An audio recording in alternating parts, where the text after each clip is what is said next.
Welcome to the Project Endure podcast, the place where we talk about life, endurance, persistence, perspective, and so much more. I'm Joe Rinaldi, and I'll be your host. Let's jump in. Before we get started, let me share a quote with you. The great Les Brown once said, "You can't see the picture when you're in the frame." If you felt stuck in your fitness, mindset, or life as a whole, head down to the link in the show notes and reach out to learn more about Project Endure coaching so that we can help you step outside of the frame and bridge the gap between who you are now and who you want to be. We can't wait to hear from you. Now, let's get to the episode.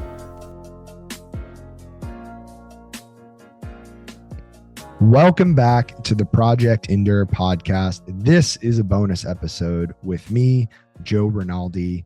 I am recording this episode on Monday, September 15th, the day after completing 24 hours of stairs at the Art Museum steps here in Philadelphia.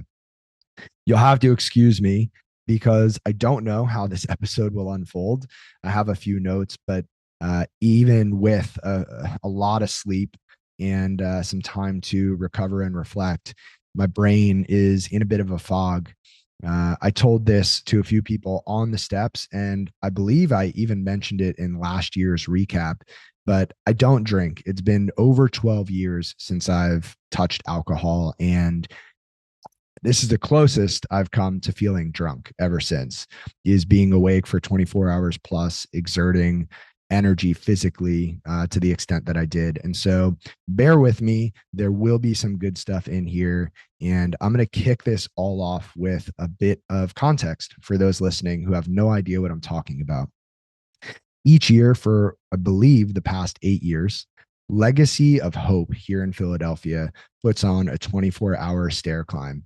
It's a fundraiser to support local cancer patients and their families. It is an incredible organization run by incredible humans. And this is the second year in a row that I've participated. So there are about 30 participants total. I am not the only one. There are other crazies out there. And the 24 hours is go at your own pace. It's push yourself as hard as you'd like or take it as slow as you want. And if you know me even a little bit, you know that I choose the go as hard as you'd like option. Go as hard as you can. And that's what I did. And so back last year in 2024, I completed 74.4 miles on the steps. And this year in 2025, I completed 80.38 miles on the steps. I am paying the price for that today. And I feel like I got hit by a bus.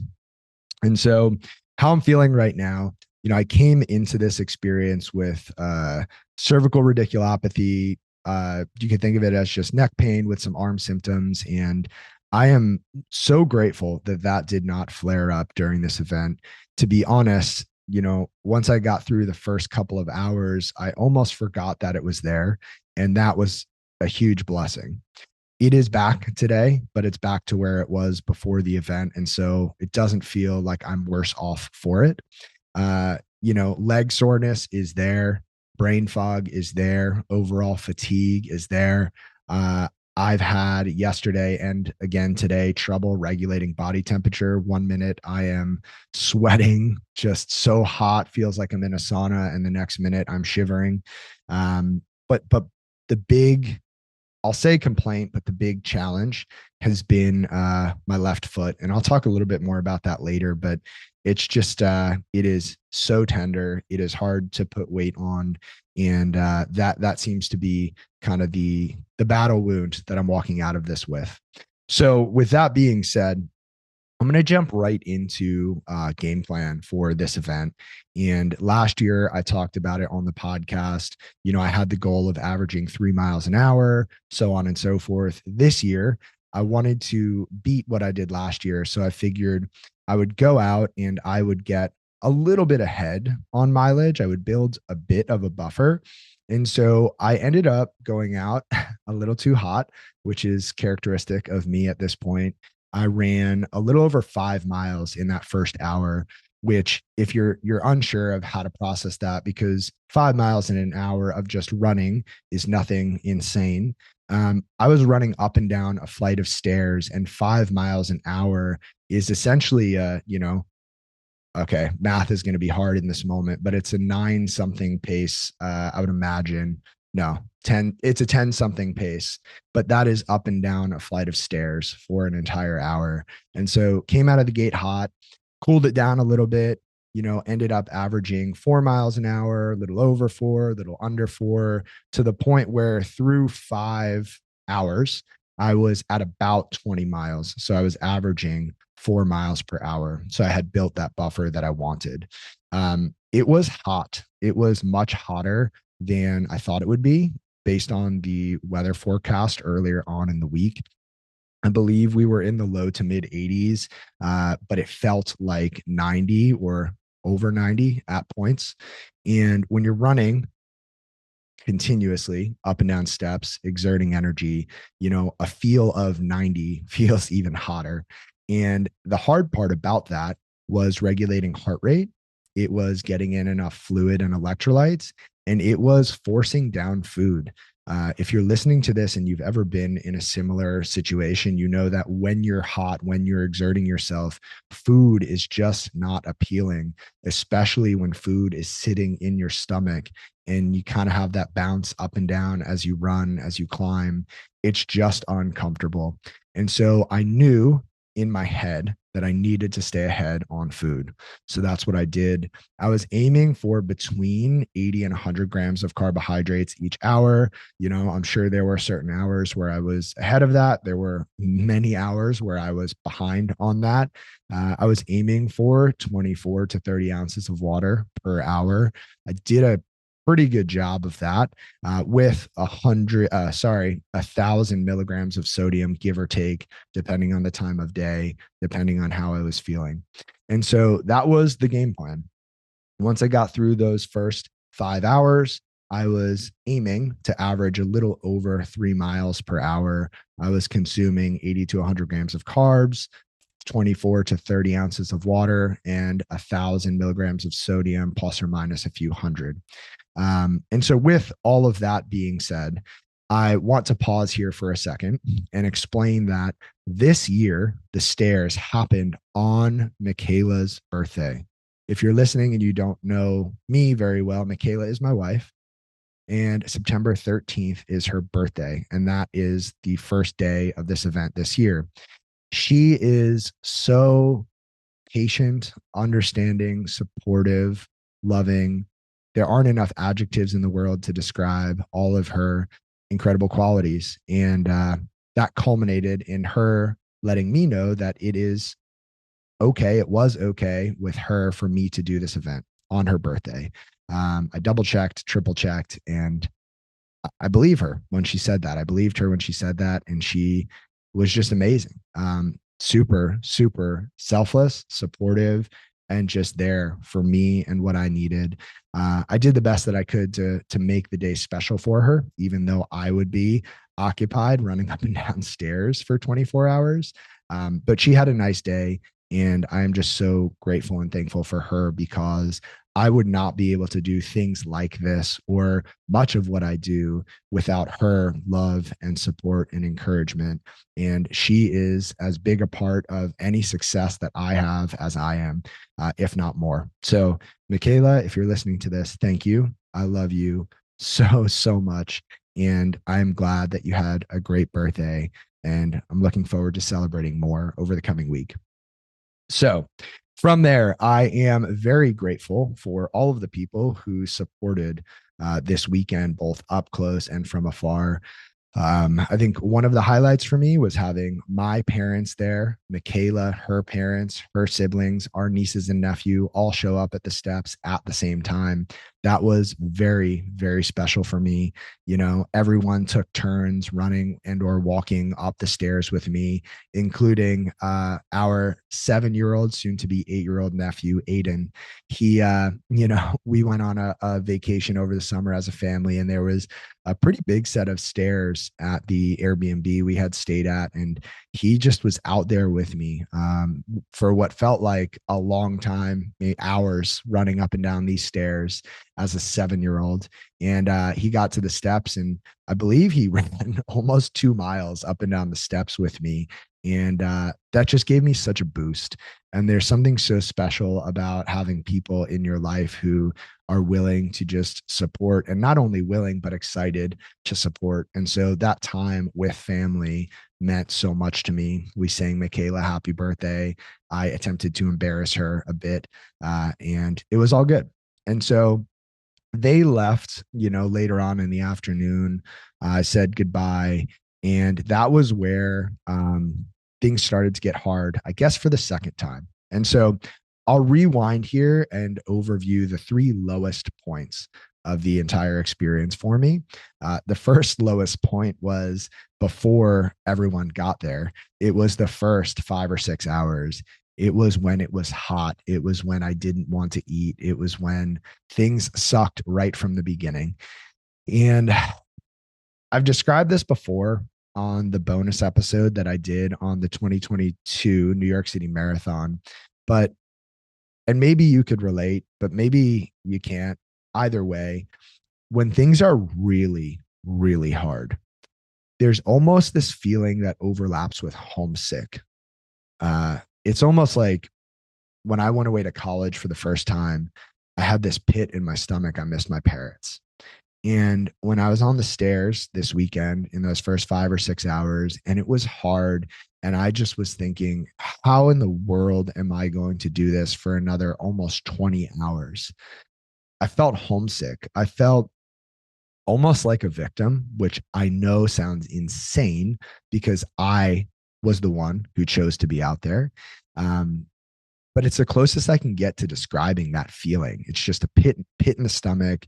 You just miss the people, the comfortable things in your life. You feel like a victim in some ways. And I had to be very aware of that and remind myself that I am choosing to be here. This will be over in, 20 or so hours. I will be home. I have family, friends, a dog, a house, profession that I love. And all of those things are still there. But in this moment, for this period of time, it's going to suck.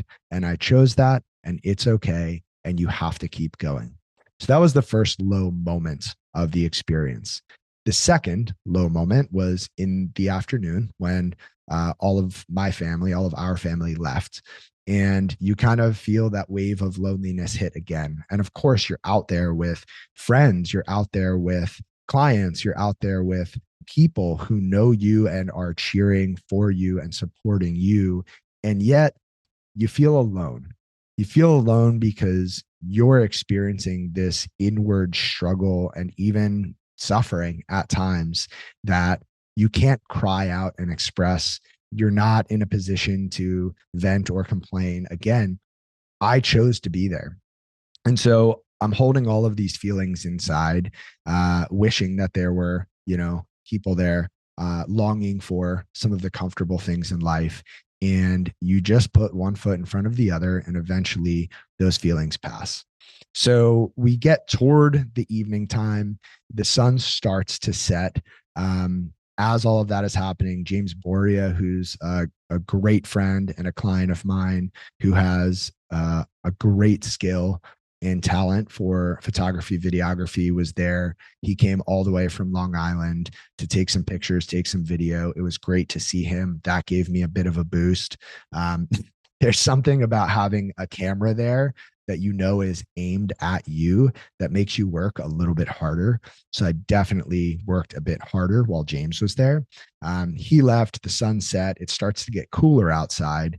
And I took, the secret combination, the magic bullet, if you will, a couple sips of Monster and two Advil. And that kind of led into the night. And the night in 2024 was where I thrived. It's, dark. It's a bit more quiet. The city is asleep. You're out there on the steps with these other crazies. And I made up some ground. I had a couple good hours. However, I started to realize as we got into the, I guess, earlier morning hours, 2 a.m., 3 a.m., that I was almost falling asleep on the steps. It was a struggle to put one foot in front of the other without wanting to close my eyes. The eyelids were heavy. The brain was starting to shut off a bit. This is going to be a bit of a tangent, but you might find it a bit funny. I have a client who loves whales and dolphins, and I learned through them this past week, funny enough, that those animals sleep by turning off one hemisphere of their brain at a time because they need to keep moving. They need to keep coming up for air because they're mammals. And so the way that they quote unquote sleep is they rest half of their brain at a time. And I was joking to people that not only did I feel drunk, I felt like I was turning off half my brain, but it wasn't getting any rest.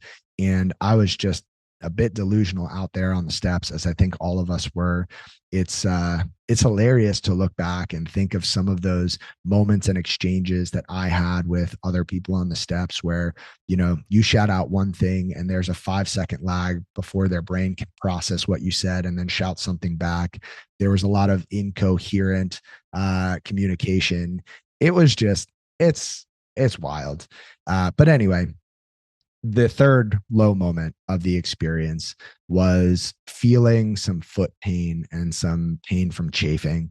I did everything that I could to take care of the feet. And from a skin perspective, the feet were great. From a pain perspective, I started to notice some significant pain in my left foot. I want to say around 3 or 4 in the morning.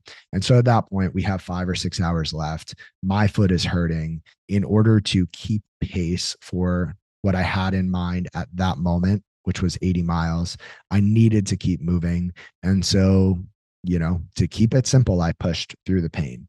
I pushed through the pain and I pushed through the pain and I pushed through the pain and I got it done. But that was a low moment when I recognized that this hurt, this pain is not going to go away with Advil. It's not going to get better. I don't have the luxury of extra time to be able to rest and still hit my goal. And so I kept moving and that pain stayed, but I got used to the pain. And with that being said, there were a few things that helped. Like I mentioned, Advil and Monster. I started chunking the hours into 30-minute segments in my mind where I would run, walk for 30 minutes. And then I would take a short break, even just 2 or 3 minutes to go to the bathroom, to drink some water, to grab a banana. I came up with this strategy that I think other people thought was insane until it ended up catching on. And I'll explain here, but a lot of people would walk up the steps, and there were a few flat regions where you could run for a short stretch before hitting the next chunk of stairs.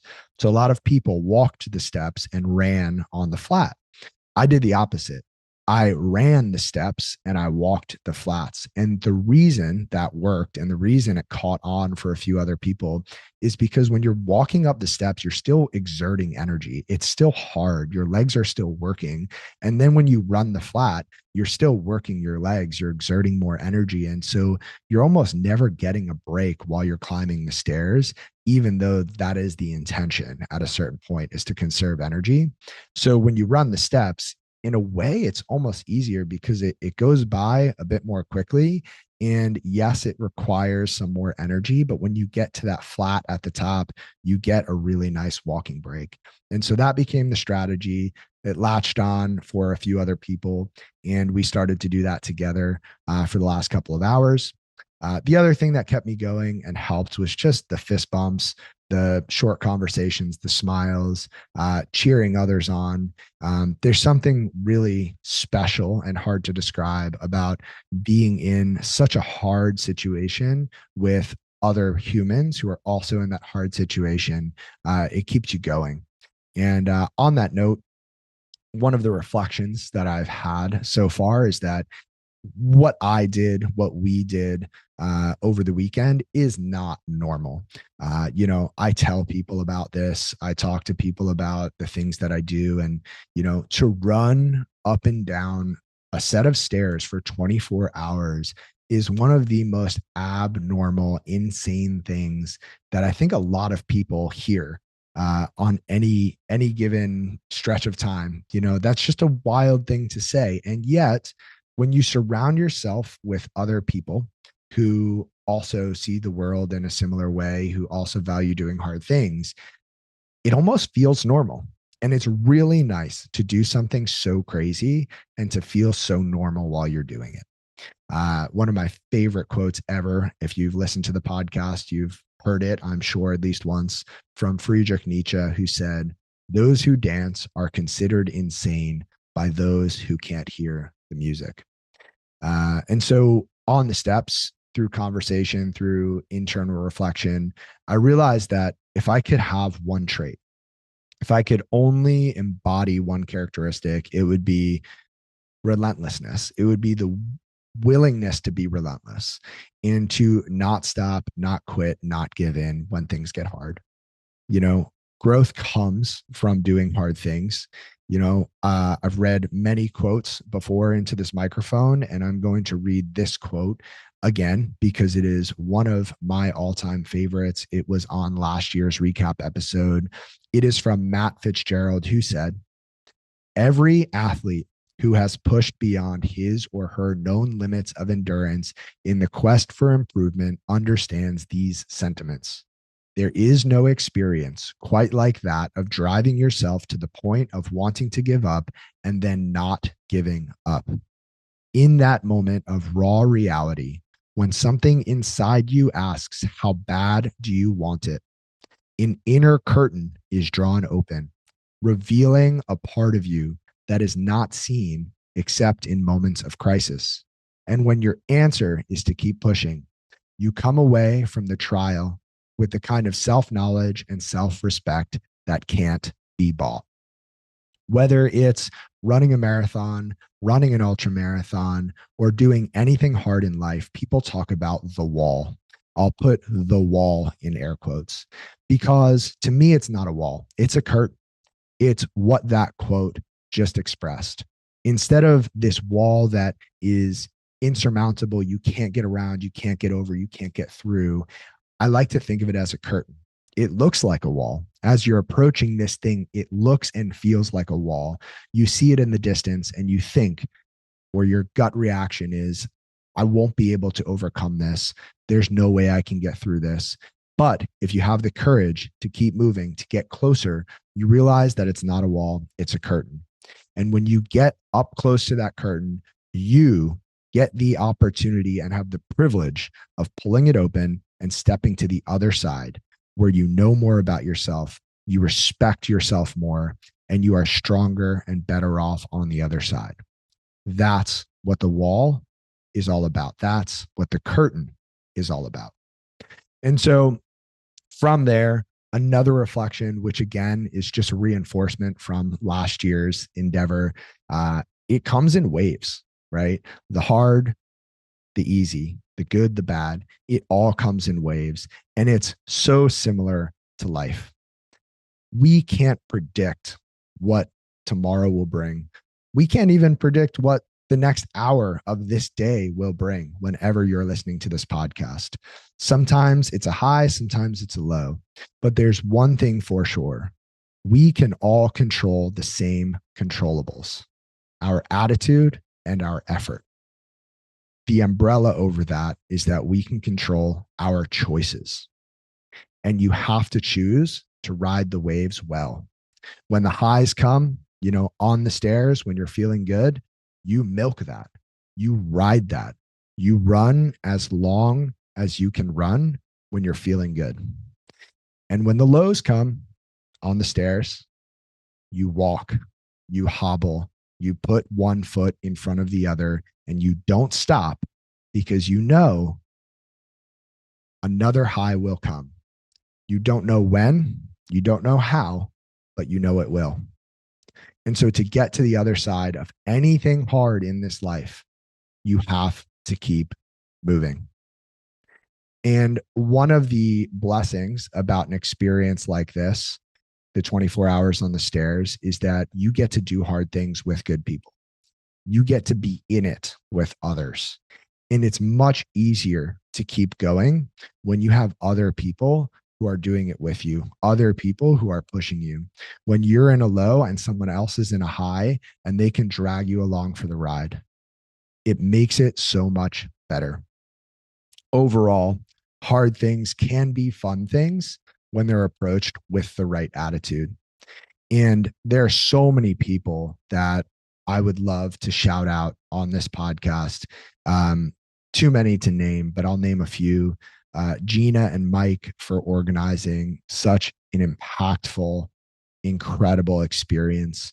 Um, you know, Josh, Frank, uh, Erica, Sim, Ant, Eric, Nico, Khalil, Chris, and I'm sure I'm forgetting a few, but I just am so grateful for all of the people. Oh, Rob, Luke.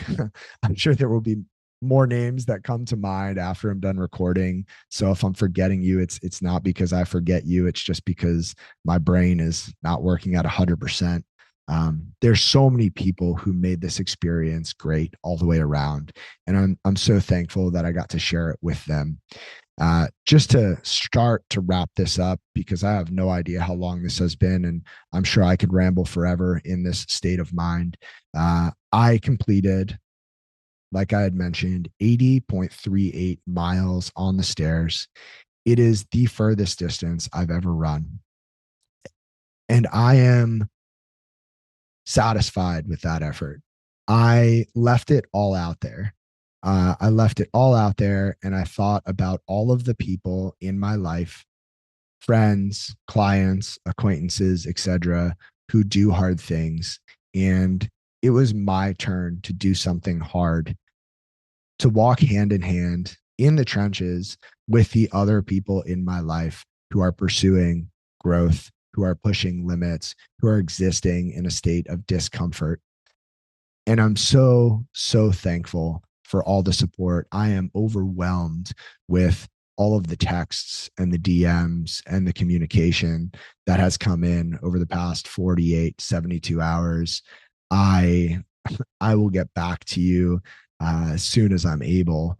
It is just yeah, my heart is so full, and I am so thankful for everyone who came out to support, who ran steps with me, who sent a message, who prayed and thought of me. Just thank you, because I, like everyone else, can't do things like this alone. So thank you for being part of it.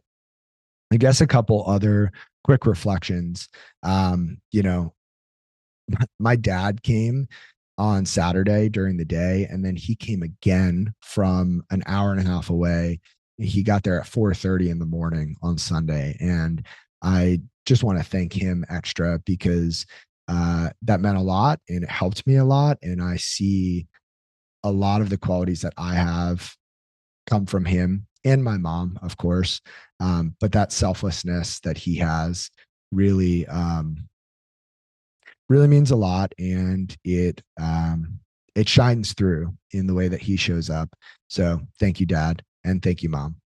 Um, Big picture reflections. It's bigger than us. You know, this event, yes, it's a cool way to do hard things and push limits, but it's not about me at all. It's not about the people who were on the steps. It's about all of those people who are no longer with us or no longer capable of choosing the hard that they want because they were handed a set of cards and a set of circumstances that are harder.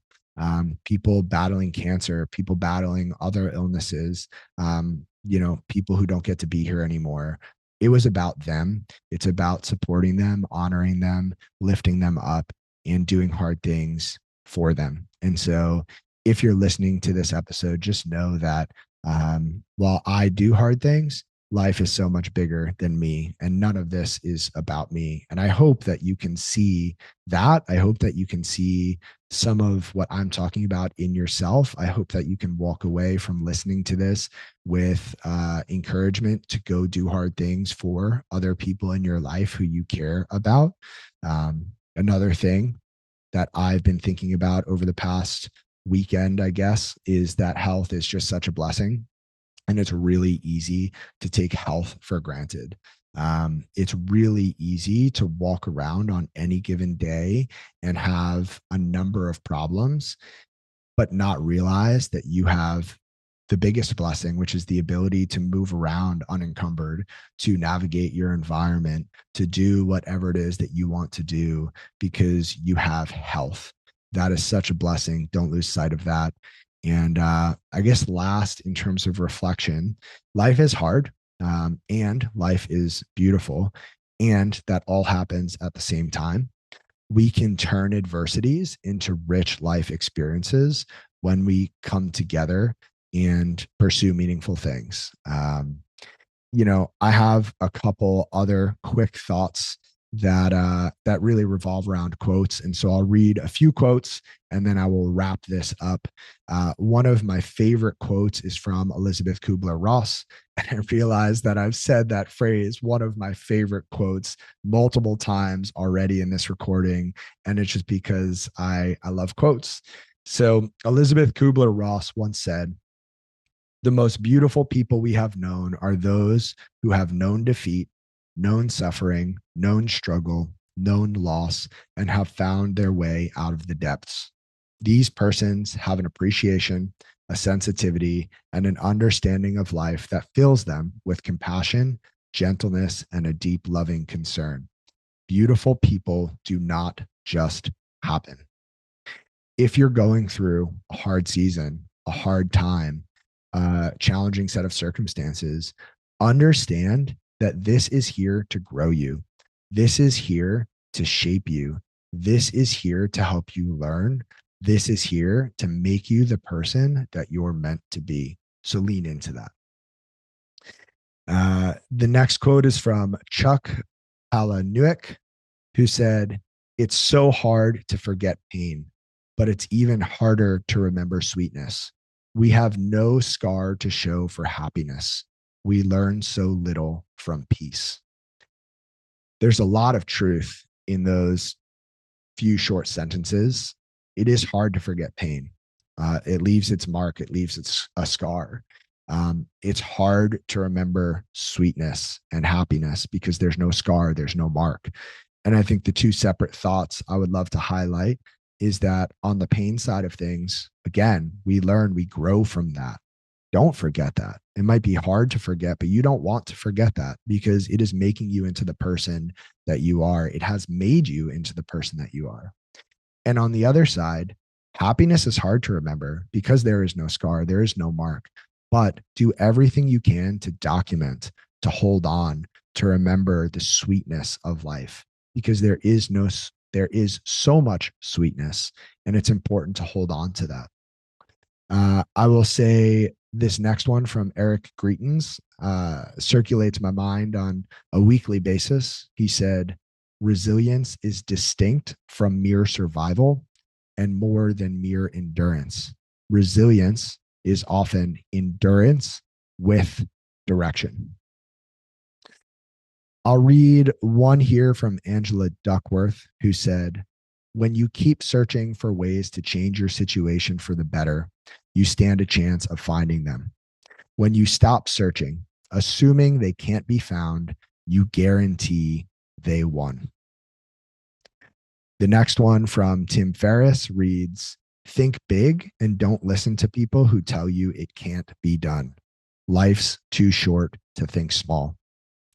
One of the reflections I've had over the past few years is that when you pursue hard things, when you do things that others might see as insane, out of good faith and care, people will tell you not to do those things. Not always, but it happens. People might not understand why you're doing the things that you're doing. But if you feel called deep down inside to pursue something that will lead to your growth and the benefit of others, don't listen. Don't let others force you into playing small. You have to be willing to be misunderstood. I will end with this last quote from Friedrich Nietzsche. It's a different one than the one that I read earlier. But he said, "Whoever fights monsters should see to it that in the process, he does not become a monster. And if you gaze long enough into an abyss, the abyss will gaze back into you." That last one is deep. There's a lot to unpack, but the reason I read it and share it is because on the steps through those 24 hours, there are dark places that I went. There are dark places that I'm sure a lot of people went. Part of endurance requires tapping into the positive and also selectively tapping into the dark. Uh, it's there for all of us. And when you tap into the dark, you have to be careful that the dark doesn't tap back into you. You can't be consumed by it. And I guess I'll wrap that all up by saying it is possible to do hard things without hardening. It's possible to do hard things without hardening. It is possible to be strong and soft. It is possible to surrender and be strong. So, what's next? From here, I need to get the neck back to baseline. That is still a challenge that I'm working through. And it has been hard to not be in the gym pushing weight like I am used to pushing. It's been a few weeks.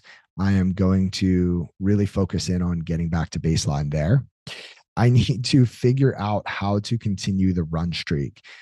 Today will be day 1,259 of running at least 1 mile every single day. This year, since the beginning of 2025, I've run 2 miles every single day, but I need to figure out how to continue the streak because the left foot is not feeling good. So I've ordered a pair of crutches and we are going to see what we can do. And then last, I'm going to focus on all other aspects of life other than fitness. Now, fitness, a baseline level of fitness supports all of these other areas, but I am going to focus more on these other areas and maintain a baseline level of fitness and see where it takes me. And last, for those listening, I'm just so grateful for your time, attention, support, and encouragement. If you're feeling inspired to pursue growth through doing hard things in this moment, let me ask that you don't let this moment pass. Take some level of action right now to build on top of that inspiration. It might be reaching out to a friend and telling them that you want to pursue a goal. It might be signing up for a race. It might be packing your bag and getting ready to go to the gym after work. It might be something else altogether, but don't let this feeling of encouragement and or inspiration pass you by.